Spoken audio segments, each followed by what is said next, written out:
మీ ఎలాంటి వ్యాపార ప్రకటనలకైనా వెంటనే మా ఛానల్ సంప్రదించండి. అందరికి నమస్కారం, నేను శిరీష. ప్రస్తుతం మనతో పాటు ఉన్నారు ప్రముఖ తంత్ర జ్యోతిష్యులు, జ్యోతిష్య రత్న, జ్యోతిష్య సామ్రాట్ చింతల ఉపమందరరావు గారు. గురుగారితో మాట్లాడదాం. నమస్కారం గురుగారు. మాతృదేవోభవ, పితృదేవోభవ, ఆచార్య దేవోభవ. ఓం నమో మాందేశ్వరాయ నమః. అందరూ బాగుండాలి, అందరికీ మంచి జరగాలి. గురుగారు, ఈ 2026 శ్రీ పరాభావనామ సంవత్సరం తర్వాత బంగారం ధర ఆల్రెడీ పెరిగిపోతూనే ఉంది రోజు రోజుకి. ఈ పరాభావం తర్వాత ఇంకా పెరిగే ఛాన్సెస్ ఉన్నాయా? దాదాపుగా 2 లక్షల వరకు చేరుతుందంటారా? దానికంటే మించే ఉంటుందంటారా బంగారం ధర?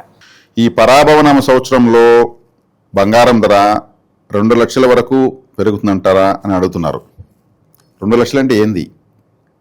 1 గ్రామ, 10 గ్రాముల, 1 కేజీనా, అర కేజీనా, ఎంత అనుకోవాలి చెప్పండి. 2 లక్షలు అంటే 1 తులం లాగా. తులం బంగారం 2 లక్షలు అంటే 10 గ్రాములు అంటే గ్రాము 20,000 చేరుతుందని అడుగుతున్నారు. ఇంకా చేరొచ్చా? మామూలుగా ఏదన్నా ఒక చిన్న వస్తువుని ఎవరైనా రేట్ ఎక్కువ చెప్పారనుకోండి, ఏమంటారు? అదే బంగారం అంత రేటు చెప్తామంటారు. అవును, అంటే దాని ప్లేస్లో ఇంకేదన్నా వేరే వస్తువు చెప్పొచ్చు కదా. అవును. అదే బంగారు రేటు చెప్తున్నాడు. ఆ ప్లాస్టిక్ వస్తువుని అతను 10 రూపాయలు వస్తుంది, 20 రూపాయలు చెప్తే చాలు, పెంచింది 10, కానీ ఇతను అదేదో బంగారం లాగా మాట్లాడుతున్నాడు అంటారు. అంటే గ్లోబల్ కరెన్సీ, గోల్డ్ అంటే గ్లోబల్ కరెన్సీ, ప్రపంచానికే ఒక కరెన్సీ. బంగారం ఒక దైవ లోహం. అన్ని లోహాలకు ఉన్నటువంటి గుణము ఒక బంగారానికి ఉంటుంది. దేవతలకు ఇష్టమైనది, కలిపురుషుడికి కూడా ఇష్టమైనది.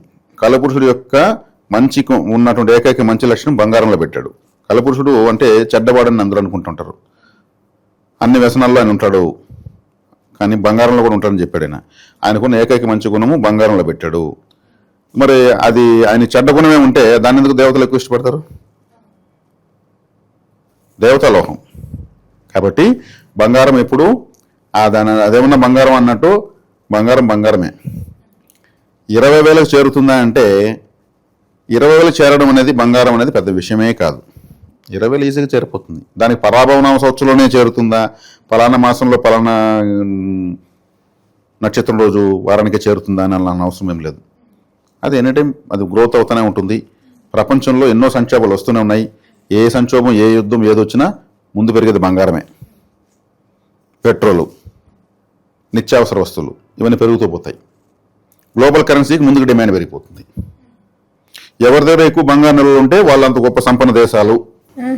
అందుకు ప్రభుత్వాలే ప్రపంచ దేశాలు పోటీ పడుతూ ఉంటాయి. బంగారు నిల్వలు పెంచుకోవడం, గోల్డ్ బాండ్స్ పెంచుకోవడానికి ప్రయత్నిస్తూ ఉంటాయి. అప్పుడు ప్రభుత్వాలే దేశాలే పోటీ పడుతున్నప్పుడు బంగారు రేటు ఎందుకు పెరగదు? అసలు పెరుగుతుంది. సామాన్యుడి పరిస్థితి ఏంటి అనుకుంటే ఎవరికెంత ప్రాప్తం అంత దక్కతా ఉంటుంది అంతే. సామాన్యుడి దగ్గర ఎంత ఉండాలో అంత ఉంటుంది, కొనుక్కోగలిగిన దగ్గర ఎంత ఉండాలో అంత కొనుక్కోగలుగుతాడు. గ్లోబల్ కరెన్సీ కాబట్టి గ్లోబల్ కరెన్సీలో నీ వాటా ఎంత అంతే ఉంటుంది. కాబట్టి 20,000 రూపాయలు అనేది పెద్ద విషయం కాదు. ఇప్పటికీ అది ఈ మధ్యకాలంలో 17,000 దగ్గరికి వచ్చి కొంచెం వెనక్కి వచ్చింది. ఇంకా 3,000 రూపాయలు అనే దానికి అది విషయమే కాదు. చెప్పుకున్నామంటే చెప్పుకోకపోయినామంటే. కాబట్టి 2 లక్షల రూపాయలు తులం బంగారము చేరడంలో ఆశ్చర్యం ఏం లేదు, చేరుతుంది. పర్టికులర్గా ఫలానా రోజు నక్షత్రం తిరిగి గడియాలంటే అది మనం చెప్పలేము. ఇదే బంగారము ఒకప్పుడు తాకట్టు పెడితే గ్రాముకు 200 రూపాయలు ఇస్తే, అబ్బా 200 ఇస్తారు వాళ్ళు ఆ తనఖా షాప్లో, వాళ్ళు మీరు అందరూ 150 ఇస్తుంటే వీళ్ళు 200 ఇస్తున్నారు అనేవాళ్ళు. ఇప్పుడు గ్రాము 20,000కి వెళ్తుంది.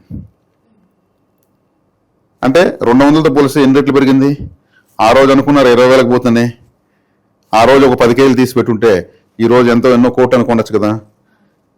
కాబట్టి ఇది పెరిగేదే కానీ తరిగేది ఉండదు. కాబట్టి ఎవరైనా సరే ఈరోజు తగ్గిందని కుంగాల్సిన అవసరం లేదు. మీకు కొనుక్కోవాలనేటువంటి ఎంత శక్తి ఉంటే అంత కొనుక్కుంటూ ఉండడమే మంచిది. అటని తిండి తిప్పలు నిలిపేసి కొనుక్కుంటే అది కొనినట్టు కాదు. మన నిత్యావసరాలు, దైనందిన జీవితంలో అన్ని అవసరాలు చూసుకుంటూ కొనుక్కోగలిగే ఎంత కొనుక్కుంటూ అంత కొనుక్కుంటూ ఉండాలి. అక్షయ తృతీయ రోజు బంగారు కొంటే అక్షయమైన బంగారు వస్తుంది అని అంటారు, అనేసి ఎక్కువ మంది కొంటారు. 1 గ్రామన్న కొనాలి అని.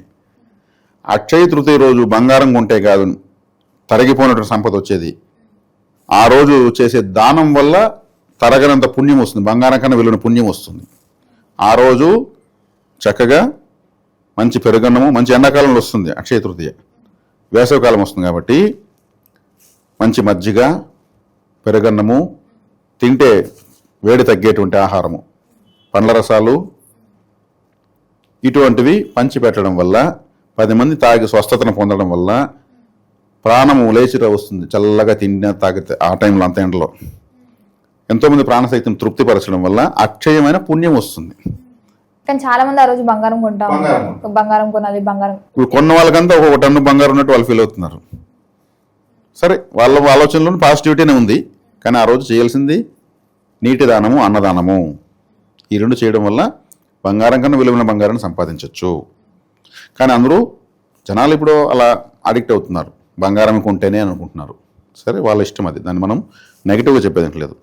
వాళ్ళు డబ్బిచ్చే కొనుక్కుంటున్నారు, దొంగలు ఇచ్చలేదు కదా, ఏదో ఒకటి చేసి బంగారం కొనుక్కుంటున్నారు. కానీ ఆ రోజు చేయాల్సింది నీటి దానం, అన్నదానం చేస్తే చాలా మంచిది.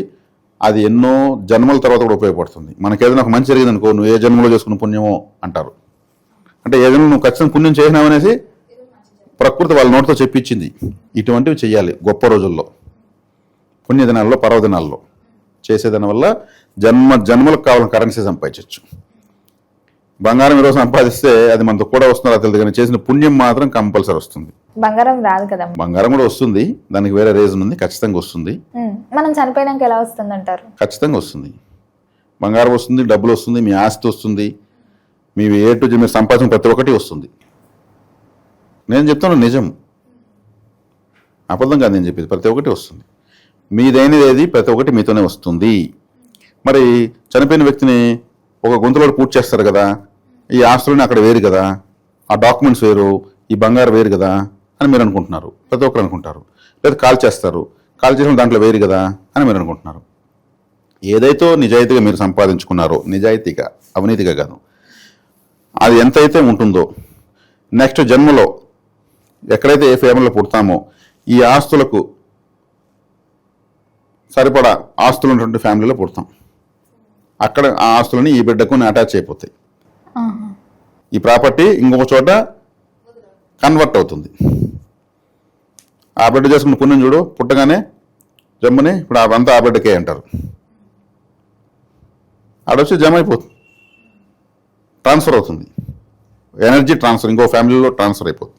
అదే పాపం చేసుకుంటే పుట్టగానే ఏమీ లేనటువంటి కష్టం జీవనంతో ఉన్నటువంటి తల్లిదండ్రులు ఫ్యామిలీ పుడుతుంది.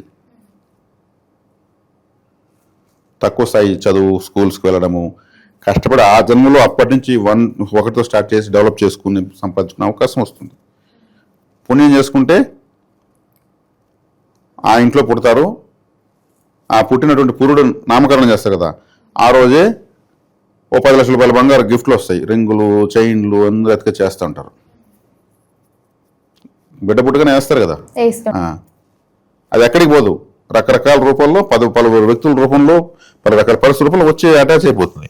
నువ్వు పుట్టిన ఫస్ట్ నామకరణానికి నీకు వచ్చిన బంగారు ఇదంతా అని చెప్పి పెద్దయినాక అంతా చెప్తారు, ఫోటోలు కూడా చూపిస్తారు, నీకు వాళ్ళు వేసారు ఈ రింగ్ ఆ రింగ్ అని. కాబట్టి ఎవరి ఆస్తి ఎక్కడికి పోదు. అందరూ అనుకుంటారు చచ్చాస ఏమి ఎత్తుకొని పోరు అని. ఎత్తుకొని పోతారు. పుణ్యము పాపం అంటారు. పుణ్యం అయితే నీ ఆస్తి పుణ్యం రూపంలో ఉంటే అది ఆస్తి ఇంకొక ఫ్యామిలీలో నువ్వు పుట్టినప్పుడు అటాచ్ అయిపోతుంది. పాపం అయితే ఇంకో కుటుంబంలో దుర్భరమైన పరిస్థితుల రూపంలో వచ్చి అటాచ్ అయిపోతుంది. ఇది వర్చువల్గా ఇంకో చోట కనెక్ట్ అయ్యి ఎక్కడ ఫ్యామిలీ వస్తుంది ఆ ఫ్యామిలీ కార్డు నీకు వచ్చేస్తుంది, ఈ ప్రాపర్టీ మొత్తం వచ్చేస్తుంది. పూర్వజన్మలో చేసుకున్న పుణ్యము ఒకే కూతురు అంత ఆస్తి మొత్తం అమ్మాయికే అంటారు. ఒకే కొడుకు లేదా ఇద్దరు చెరుసగము, ఆ పిల్లకి ఆస్తి బాగా కలిసి వచ్చింది, బిడ్డ పుట్టినాక కలిసి వచ్చింది వాళ్ళకి అంటారు. ఈమె ఆస్తి ఈమెకు రావాలి కాబట్టి ఈ బిడ్డ పుట్టినాక వాళ్ళ తల్లిదండ్రులు కలిసి వస్తుంది. ఈ పుట్టినాక ఫ్లాట్ కొంటారు, ఈ పుట్టినాక బంగారు కొంటారు, అది ఆటోమేటిక్గా రకరకాల కలిసి రూపంలో వచ్చేస్తుంది. ఎక్కడికి పోతాయి? ఎక్కడికి పోవాలి. ఇదే నిదర్శనం. కాబట్టి మనం ఎక్కువ సంపాదించాలి. ఎక్కువ సంపాదించే కూడా లక్ష్మీదేవికి ఎక్కువ సంతోషం. సంపాదించిన నాకు డబ్బు అంటే ఆశ లేదు ఇవన్నీ అనుకో, దరిద్రుడ పోరాను వేడనం అంటుంది. లక్ష్మీదేవిని విసుగు వస్తుంది. అంటే నన్ను ఇష్టపడవా అంటుంది. అష్టలక్ష్మి ఉన్నారు, ధైర్యలక్ష్మి, ధాన్యలక్ష్మి, విజయలక్ష్మి, సంతానలక్ష్మి, విద్యాలక్ష్మి ఇట్లా ఉన్నారు కదా, అంతా లక్ష్మీదేవే. మరి నాకు అదొద్దు, నాకు ఆశ లేదు, అంతా ఓవర్ యాక్షన్లు, డైలాగులు అంతా. ఆశపడాలి, మోసం చేయమని చెప్పడంలో మనం సంపాదించమంటున్నాం. నీ ఆశ ఎక్కడికి పోదు, రేపు జన్మ నీకు మళ్ళీ అది అటాచ్ అవుతుంది. సమానమైన కుటుంబం వస్తుంది దానికి విత్ ఇంట్రెస్ట్ వడ్డీతో సహా కలిపి అది ఉంటుంది నీకు రెడీగా. పుట్టగానే గోల్డెన్ స్పూన్ అంటారు, ఆ నోట్లో పెట్టేది మొట్టమొదట గోల్డెన్ స్పూన్తో తినిపిస్తారు.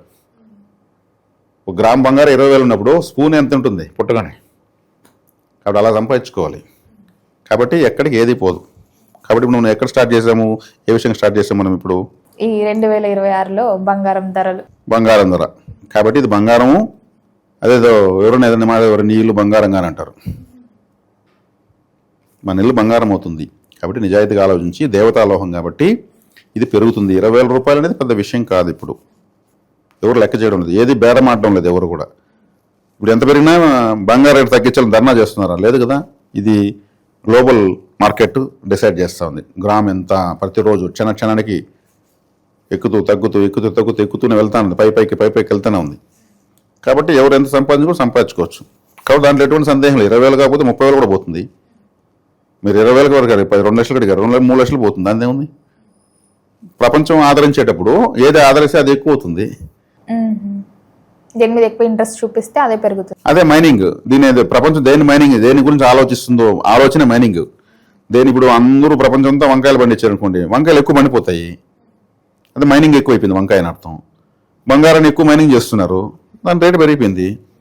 కాకపోతే ఇది లోహం, ఇది ఆహార పదార్థం కాబట్టి ఆహార పదార్థాల్లో ఎక్కువ పంట వస్తే రేటు తగ్గిపోతుంది.